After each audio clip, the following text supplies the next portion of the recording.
Jewish forms of seeing. Jewish Forms of seeing. Jewish Seeing. seeing, yeah. But the Jewish form of seeing being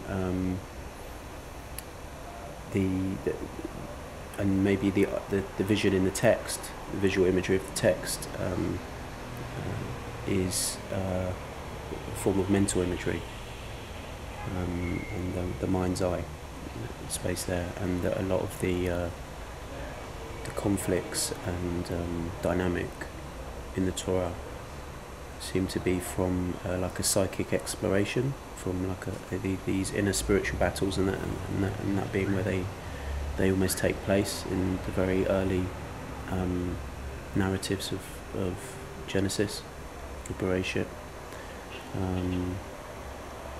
Sort of very primal,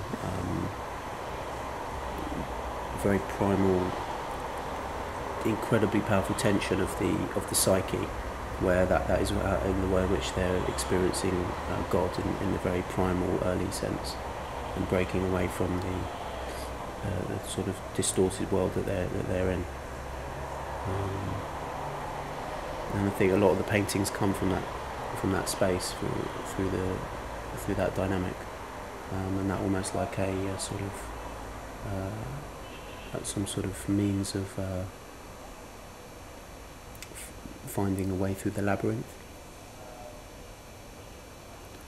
So I just wondered if there's any material that first of all alludes to mental imagery and a deeper form of seeing,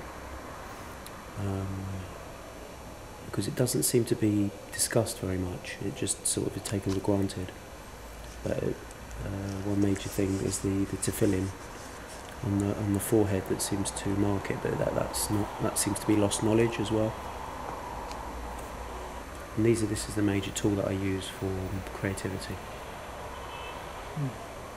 The Kabbalists taught us that God and His wisdom is one. God is unified with His wisdom, which means God's wisdom is inseparable from God. So, what is God's wisdom that we know about is Torah, which means Torah, God is Torah and Torah is God. God expressed Himself to us. God expressed Himself through the words, letters, and contents of Torah. And when one learns God's Torah, he fills his brain cells with Torah content, with God's content, with God's essence. He becomes one with God.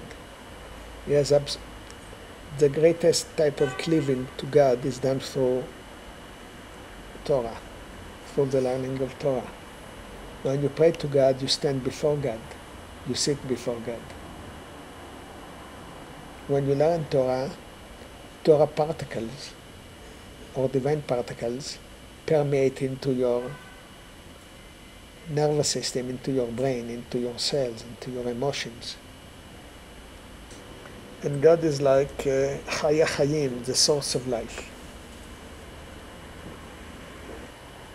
Now, since Rabbi Yehoshua ben Levi sanctified himself by cleaving to these miserable people, he was blessed by God to encounter the greatest of them,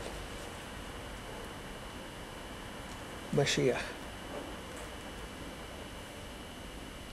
That someone in this generation happened to be a leper. It's a potential Mashiach of this generation. Every generation has its own potential human being, potential Mashiach. Rambam in Moreh Nevuchim says that this type of divine providence is given to very few. The patriarchs, Moshe, it's actually a function. The more you think about God, the more God thinks about you.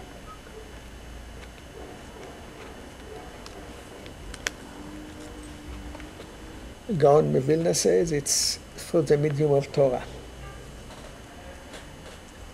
Rambam says actually by fusing Torah and spirituality and living to God with every day's activity at the same time.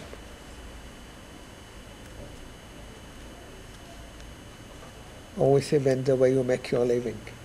Even then, not to stop thinking of God.